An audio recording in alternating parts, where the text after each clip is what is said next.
Tá? Então, vamos definir aqui rapidamente, né, o que seria inteligência artificial. Tá? De uma forma bem simples, né, a capacidade de máquinas tomarem decisões que a gente identifica como inteligentes. Tá? Então, máquinas tomando decisões inteligentes, isso é inteligência artificial, de uma forma bem simples. Tá? Qual que é o problema? É definir inteligência. Tá? Inteligência aí é um problema filosófico, sociológico aí de séculos atrás. Tem várias definições para inteligência. Tá? A que eu mais gosto é a capacidade de tomar a melhor decisão possível dada a informação disponível. Tá? Então, você tem informação disponível, você processa a informação, você usa ela para tomar a melhor decisão possível. Tá? É fundamental ter informação disponível. Tá? Se você toma a melhor decisão possível sem nenhuma informação sobre o assunto, né, você deu sorte. Tá? É simplesmente isso. Não tem nenhuma informação sobre o tema e você acerta, é simplesmente sorte, isso daí não seria inteligência. Tá? E qual a capacidade de se adaptar a novas situações? Tá? Qual que é a consequência dessa definição? É que inteligência é, no fundo, um problema de análise e processamento de dados. Tá? Então, você tem informação disponível, você tem que processar essa informação de alguma forma e utilizar ela para te fazer tomar a melhor decisão possível ou resolver um problema complexo. Tá? Então, no fundo, é um problema de análise de dados, inteligência, análise e processamento de dados. Tá? E onde entra essa questão de machine learning?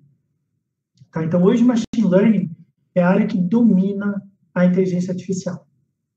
Tá? Mas nem sempre foi assim. Tá? Então, como é que era antes desse domínio de machine learning? Você tinha o que a gente chama hoje de inteligência artificial clássica, ou, né, em inglês, good old-fashioned artificial intelligence, né? A boa e velha inteligência artificial, né, que o pessoal chama hoje. Como é que funcionava? Eram máquinas tomando decisões inteligentes, tá? Mas a partir de regras estabelecidas por humanos. Tá? Então, como é que você identificava, por exemplo, o spam de e-mails? Até a chegada, até o domínio de machine learning. Você inseria no algoritmo um conjunto de regras, né, para identificar o que era um spam. Tá? Então, você inseria no algoritmo. Spam precisa ter, não pode ter uma nome na primeira linha, por exemplo. Tá? Spam tem que ter a palavra como. Tá? Então, você ia inserindo essas regras no algoritmo. Tá? O algoritmo ia seguindo essas regras que você estabelecia e ia tomando uma decisão inteligente. Tá? Traduzir uma frase, então, hoje, né, hoje a gente tem o Google Scholar, né, não sei se vocês têm acompanhado essa mudança do Google Scholar, né, era extremamente ruim até 2016, mais ou menos, tá, que foi quando o Google Scholar, não, desculpa, o Google Tradutor, né, era extremamente ruim até 2016, que foi quando começou a virar um algoritmo de machine learning, tá? Então, como é que funciona hoje, né? Então, como é que era antes, né, com inteligência artificial clássica? Então, você inseria no algoritmo do Google Tradutor, tá, todas as regras de tradução. Então, você inseria as regras de gramática, tá, de dicionário, tá, você inserindo aí as regras, e o algoritmo ia seguindo essas regras. Tá? Como é que é hoje o Google Tradutor? Tá? Como é que funciona o algoritmo do Google Tradutor? Como é que ele aprende? Né? Hoje ele aprende. Tá? Então, ele aprende via exemplos. Tá? Então, você insere no algoritmo milhões de textos no original e milhões de textos desses mesmos textos, traduzidos pelos melhores tradutores. Tá? E o algoritmo vai fazendo a relação e vai aprendendo a fazer uma tradução. Ele vai aprendendo as regras, de fato, né, as regras específicas para fazer uma tradução. Tá? Então, isso é machine learning. Tá? Máquinas aprendendo as regras a partir de exemplos, a partir de dados. Tá? Então, hoje a gente não ensina mais o algoritmo, o computador, a tomar decisões. Tá? A gente deixa ele aprender com exemplos. Ele vai aprendendo as regras para tomar uma decisão inteligente a partir de exemplos. Tá? Isso é machine learning. Tá? São máquinas aprendendo com os dados. A mesma coisa, identificar caras humanas, etc. Tá? Então, essa é a ideia por trás de machine learning. Tá? Então, tomada de decisão via identificação de padrões complexos nos dados. Tá? Então, a gente não ensina mais algoritmo. Tá? Interessante é que é como uma criança aprende. Tá? Então, como é que uma criança aprende a diferença do hipopótamo para o rinoceronte, por exemplo. Tá? Então, não é o pai, não é a mãe que vão dando um conjunto de regras para a criança.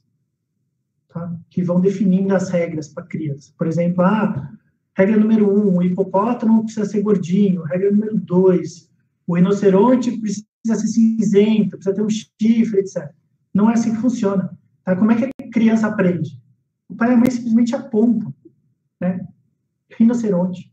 Né? Aí vem o hipopótamo, o pai e a mãe apontam hipopótamo. E a criança vai na cabeça dela, desenvolvendo regras complexas, que ela não consegue explicar.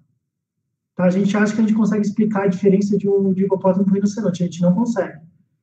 Tá? Por exemplo, o rinoceronte é o rinoceronte porque ele tem chifre. Pode tirar o chifre, aí a gente identifica que é um rinoceronte. Ele é um rinoceronte porque é cinzento. Coloca ele laranja. Tá? A gente identifica na cara, na hora que é um rinoceronte. Bota até uma caricatura que não tem nada a ver com ele no mundo real, que a gente bate o olho por algum motivo que a gente não consegue explicar de novo. A gente bate o olho e a gente sabe que isso é um rinoceronte. Tá? Por quê? Porque a gente desenvolveu regras complexas para tomada de decisão inteligente. Tá? Decisões inteligentes não têm uma explicativa simplista. Tá? É difícil explicar de uma forma simplista uma decisão inteligente. Por exemplo, né, por que vocês estão assistindo essa palestra? Tá? Ninguém aqui consegue me falar que é 12,7% porque eu tenho interesse na área, 29,1% que o meu professor falou para assistir, 32%. Vocês não conseguem explicar uma decisão inteligente. Tá? Por quê? Porque decisões inteligentes são complexas. Tá? Isso é uma crítica errada que se faz a machine learning. Você não consegue explicar de uma forma simplista. Mas isso não é uma característica de machine learning. É uma característica de decisões inteligentes. Tá? Existe uma outra black box, mostra para caixa preta, que somos nós humanos, que também não conseguimos explicar até as coisas mais simples, como, por exemplo, o que é isso é um rinoceronte, isso é um elefante, isso é um hipopótamo. Ou por que vocês estão assistindo essa palestra. Tá? Então, as pessoas às vezes fazem essas críticas, né? Eu vou chegar um pouco nisso. Que isso aí não é uma característica, essa dificuldade de explicar de uma forma simplista não é uma característica de machine learning, é uma característica de toda decisão inteligente e complexa. Tá? Então, qual que é a ideia de machine learning? É exatamente essa. Então, em geral, a gente vai falar de alguns outros casos, tá? Mas em geral são problemas práticos de predição, para tomada de decisão.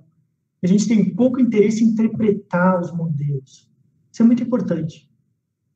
Tá? Isso parece uma limitação, mas no fundo é um benefício de machine learning.